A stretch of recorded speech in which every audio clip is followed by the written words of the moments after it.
नमस्कार, मी कल्याणी स्वागत करते तुमचं सर्वांचं माझ्या यूट्यूब चॅनलवर, ज्याचं नाव आहे मी आणि स्मित. अशा पद्धतीने मी तुमच्यासमोर आलेले आहे. गेले बरेच दिवस म्हणजे माझे यूट्यूबवर आलेलेच नाही आहे, कारण की तुम्हाला हे बघूनच समजलेलं असेल. आता मला बोलताना जास्त मानेची हालचाल होणार आहे, त्याच्यामुळे मग मला बेल्ट लावावं लागतो आहे आता, कारण की दुखणंच अशा पद्धतीचं सुरुवात झालेली आहे की अचानक खूप जास्त प्रमाणात जो मणक्याचा त्रास आहे माझा, मानेच्या मणक्याचा त्रास, तर तो खूप जास्त प्रमाणात व्हायला सुरुवात झाली. त्याच्यामुळे मला मग काही करता आलेलं नाही.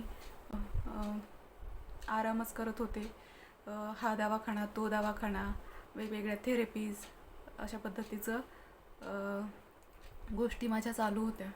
आणि आता थोडंसं बरं वाटतं आहे, म्हणून मग मी म्हटलं ठीक आहे, कदाचित रोज तर नाही शक्य होणार की व्हिडिओ बनवणं, पण प्रयत्न करेल की आठवड्यातून 2-3 वगैरे व्हिडिओज टाकण्याचे प्रयत्न करेल.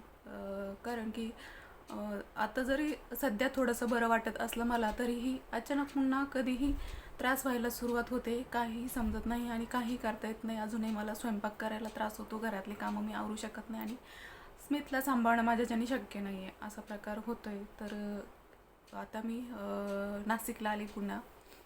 तर काय झालं की अचानक म्हणजे सगळ्यात शेवटची व्हिडिओ तुम्ही बघितलेले असेल, स्मित जेव्हा ॲडमिट होता, सिरियस होता, त्यानंतर काही व्हिडिओज आलेले आणि त्यानंतर अचानक स्टॉप झाले. तर व्हिडिओज माझे बनवलेले पण होते, पण ते अपलोड करणेसुद्धा मला शक्य झालं नाही आणि मग ते केलेलेच नाही मी, कारण की माझा त्रास सुरू झाला अचानक. म्हणजे मला काय झालं की अचानक रात्रीचं कुशी बदलताना मणक्याचा अचानक खूप जास्त असं खूप त्रास झाला. ओरडले मी, काहीच समजलं नाही आणि हातामध्ये, पूर्ण उजव्या हातामध्ये कळ यायला सुरुवात झाली. खूप जास्त त्रास झाला, अशी काही म्हणजे सांगता येत नाही आहे. ज्याला कदाचित असेल मानेच्या मणक्याचा त्रास, काहीतरी म्हणजे 100 लोकांमधून 20% लोकांना हा जो त्रास आहे होत असतो. आणि हा त्रास खूप जास्त म्हणजे बसून खाली बघून ज्यांना काम आहे त्यांना होतो, किंवा मग जड ज्यांना उचलावं लागतं तर त्यांना हा त्रास होत असतो. गृहिणी, घरकाम करणाऱ्या व्यक्तींना किंवा लेडीजला हा त्रास होत नसतो. लईत लई थोडाफार मणक्यात गॅप वगैरे पडणं, असं थोड्याशा गोष्टी होतात. पण मला काय झालं की 4-5 वर्षापासून मणक्याचा त्रास होता, दुखत होतं माझं. तर मग मधून राहायचं, मधून मी आराम करायचे, किंवा मग दुर्लक्ष केलं गेलं की पेन किलर वगैरे घेत असायची. कारण की मला मायग्रेनचा त्रास होता आणि त्या मायग्रेनची पेन किलर घेतल्यामुळे हा त्रासही कमी व्हायचा, कारण की पेन किलर कुठल्या प्रकारची चालू असल्यामुळे थोडंसं ते हे होत गेलं, ढकलत गेलं पुढे. आणि असं मी विचारच केला नाही की ह्या एवढ्याशा त्रासाचा पुढे एवढा म्हणजे वाढणार आहे, की म्हणजे असं मनातच आलं नाही की असं काहीतरी होऊ शकतं. तर मला काय झालेलं आहे, तर माझ्या त्रासाविषयी, मी माझ्या आजाराविषयी, आजारच आहे हा एक प्रकारचा मणक्याचा. तर माझ्या 4, 5, 6, 7 तर 4 मणक्यांच्या गाद्या ह्या सरकलेल्या आहे, जागेवरून सरकल्या. आणि सरकल्यामुळे ती जी बाजूची नस आहे, स्नायू जे असतात, तर ते पण ताणले गेले. जी नस आहे ती दाबली गेली आणि त्याच्यामुळे काय झालं, ती नस दाबल्यामुळे तिने जिकडे ज्या नस जातात आजूबाजूच्या, ती दाबल्यामुळे तिचे प्रवाह थांबलेले आणि पूर्ण वरती इथपर्यंत, अर्ध्या डोक्यापर्यंत, आणि हा हात पूर्णपणे कळ लागलेली, इतकी कळ लागलेली की ती काही केलं थांबत नाही. कितीही पेन किलर घ्या, म्हणजे जवळजवळ 1.5 महिना मी पूर्णपणे त्या गोष्टी सहन केल्या. इकडे तिकडे थेरपीला, दवाखान्यात फिरत राहिले. तर तो थांबतच नव्हता. म्हणजे जसं नस धरून ठेवली कुणीतरी, ओढून ठेवली, खेचून ठेवली, इतका ताण पडलेला, रग लागलेली, खूप अशी कळ, म्हणजे बऱ्याचदा म्हणजे रडायची मी, इतका त्रास मला झालेला. आणि काहीच कळत नव्हतं हे काय झालेलं मला. मी म्हणजे खूप दवाखाने, होमिओपॅथीचे सुद्धा औषधं घेतलेले, स्पेशालिस्टकडे पण गेलेले मी. आणि तरी पण म्हणजे त्यांनी गोळ्या औषधं वगैरे लिहून दिलेल्या आणि त्या मी घेतलेलं. त्याच्याने काहीही फरक पडलेला नाही. पेन किलर होतं तरीही थांबायचं नाही. पण नंतर MRI काढला. MRI काढल्यानंतर त्याच्यामध्ये दिसून आलं स्पष्टपणे की 4, 5, 6, 7 4 मणक्याच्या गाद्या सरकल्या आणि त्याच्यामुळे नस दाबली आणि ते नस दाबलेले गेल्यामुळे जिथं जिथं आजूबाजूच्या नसा जातात त्यांच्यावर ताण पडला आणि त्याच्यामुळे हातामध्ये आणि इकडे डोक्यामध्ये खाली पाठीच्या सेंटरला तर कळ लागलेली आहे आणि हा जो त्रास आहे होतोय. तर खाली वाकता येत नाही. अजूनही मी सरळ अशी झोपलेली असते. मला कुशीवर अजूनही झोपता येत नाही. मी एका स्थितीमध्ये सरळ झोपलेली असते आणि सरळ झोपून इतकी कळ लागते काहीच कळत नाही. अजूनही पूर्ण झोप लागत नाही. असं वाटतं की खरं सांगते की असं झोप लागणाऱ्या गोळ्या पाहिजे होत्या म्हणजे मी शांत झोपेल आणि या त्रासाचा मला विसर पडेल काही काळासाठी तरी असं होतं. पण आता थोडासा म्हणजे कमी झालेला आहे माझा त्रास आणि म्हणजे आता मी सहन करू शकते. पहिले असं होतं की मी सहन करू शकत नव्हते आणि कामाचा तर विषयच नाही. मग त्याच्यामुळे मी पूर्णपणे 2 ते आहेरी मला थांबावं लागलं. कारण की काम करायलाच कुणी नाही ना. मी मला काम करावं लागतं घरातलं स्वयंपाक आणि स्मितचं सगळं आवरणं. स्मितच्या सगळ्या गोष्टी मला एकटीला कराव्या लागतात. तुम्हाला माहिती मागील सगळे जे व्हिडिओ तुम्ही बघितलेले असेल तर त्याच्यामध्ये तुम्हाला माहिती असेल स्मितचं काय प्रॉब्लेम आहे आणि स्मितचं कशा गोष्टी मला सगळ्याच कराव्या लागतात. स्मित स्पेशल चाइल्ड आहे त्याच्यामुळे त्याला स्वतःला काही करता येत नाही. जेवतासुद्धा येत नाही, बोलता येत नाही आणि काहीच नाही. त्याच्या सगळ्या गोष्टी आणि हा जो त्रास आहे त्याला उचलून आणि त्याची थेरपी वगैरे घेऊन तेव्हा त्याच्यामुळे झालेलं आहे. दुसरं कुठल्याही प्रकारचं कारण नाही. कारण की जेव्हा मी त्याची थेरपी घ्यायची, जेव्हा मी त्याला प्रत्येक गोष्टीसाठी उचलून उभं करणं, बसवणं, इथून तिथे घेणं हे दिवसभर चालायचं आणि तेव्हापासून थेरपी घ्यायला पण 2 जणं पाहिजे. पण स्मितचे पप्पा ऑफिसला जातात. मग मला एकटीला ते घ्यावं लागायचं. आता तो जसा मोठा झाला त्याचं वजन वाढलं तर मला एकटीला शक्य नव्हतं. तरी पण मी बळजबरी प्रयत्न केले आणि घेतलं आणि त्याचं काय झालं की मग खूप कळ लागायची तेव्हा हातामध्ये.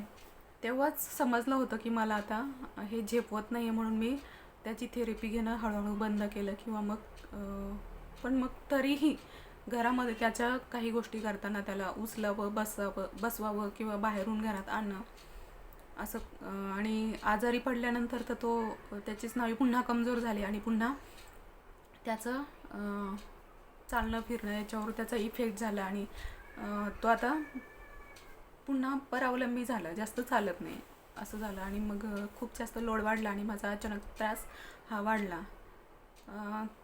तर मग कसं आहे की हा जो त्रास झाला ह्याच्याने मला खाली वाकणं शक्य नाही झालं. म्हणजे वाकताच येत नाही, अजूनही नाही. वाकलं की ताण पडतो आणि ते तसं सुरुवात होते. त्यानंतर जड उचलायचे कामं नाही म्हणजे स्मितचं मी आता करणं खूप अशक्य झालं म्हणून मग माहेरी जावं लागलं.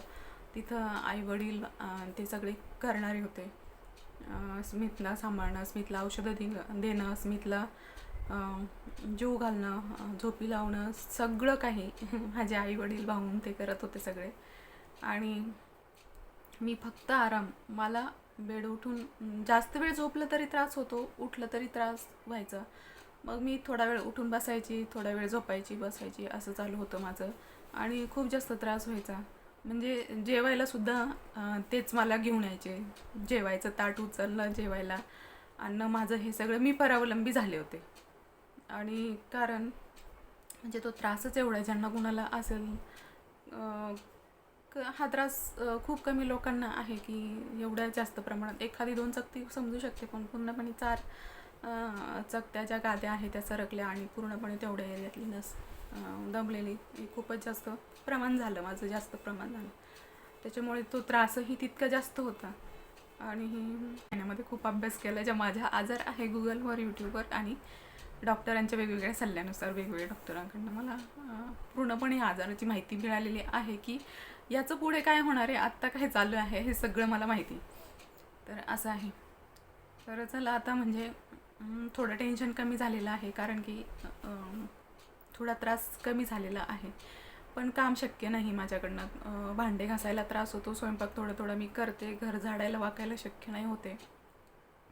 आणि डाव्या हाताने प्रयत्न करते बरंच काम करायचं, तर डावा हात पण दुखायला लागला, कारण की आपल्याला डाव्या हाताची सवय नसते काम करण्याची. लहानपणापासून उजव्या हाताची सवय असते, त्याच्यामुळे उजव्या हाताची स्नायू बळकट असतं आपले, आणि याची डाव्या हाताची सवय नसल्यामुळे डाव्या हाताचे स्नायू आपले कमजोर असतात, आणि त्याच्यावर थोडा जरी लोड आला की ते दुखायला लागतात. तर असं झालं की डावा हात पण माझा दुखायला लागला जेव्हा मी, तर अजूनही होतं. हळूहळू कामं करते. कणिक हळूहळू भिजवणं, कणिक भिजवायला सुद्धा मी जोर नाही लावू शकत आहे.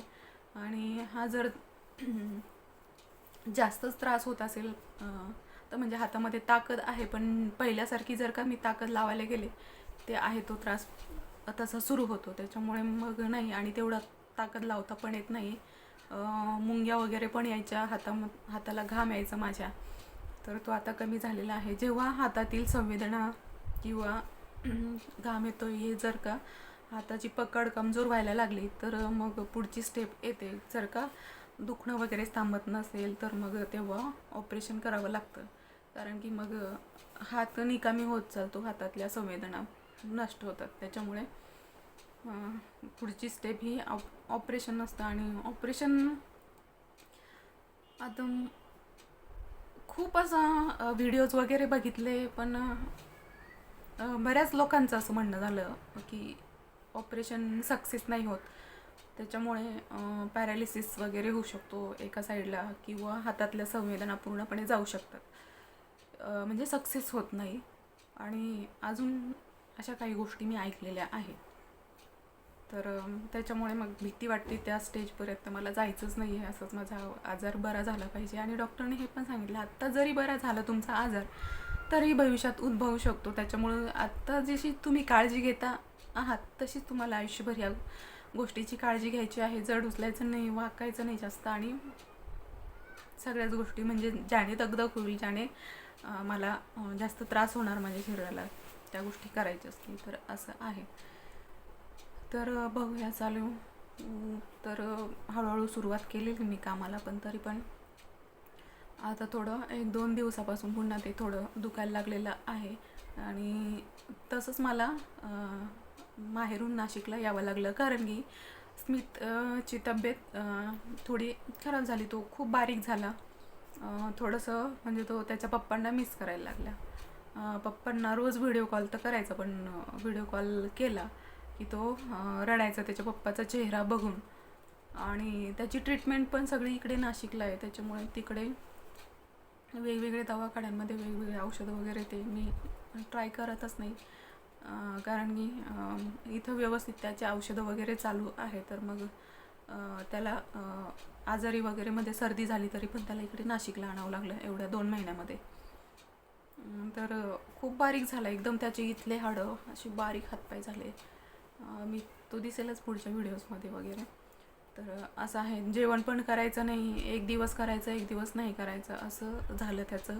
म्हणजे त्याला पप्पाची आठवण जास्त येते. 2 महिन्यापासून तो पप्पापासून लांब होता. मध्ये 1-2दा आणलेलं भेटायला, पण मग दवाखान्यात होते मी ॲडमिट तेव्हा. नंतर जेव्हा MRI केला त्यानंतर मला ॲडमिट करण्यात आलं दवाखान्यामध्ये 5 दिवस ट्रॅक्शन लावलं. आणि त्याच्यामुळे थोडंसं तेव्हापासून थोडा फरक पडला मला, म्हणजे जी खूप जास्त हातामध्ये कळ होते आणि खूप जास्त त्रास होता तो थोडा कमी झाला, म्हणजे 20-30% कमी झाला. आणि म्हणजे सहन होईल इथपर्यंत आला तो त्रास. आणि मग हळूहळू घरी आराम करूनच कमी झाला.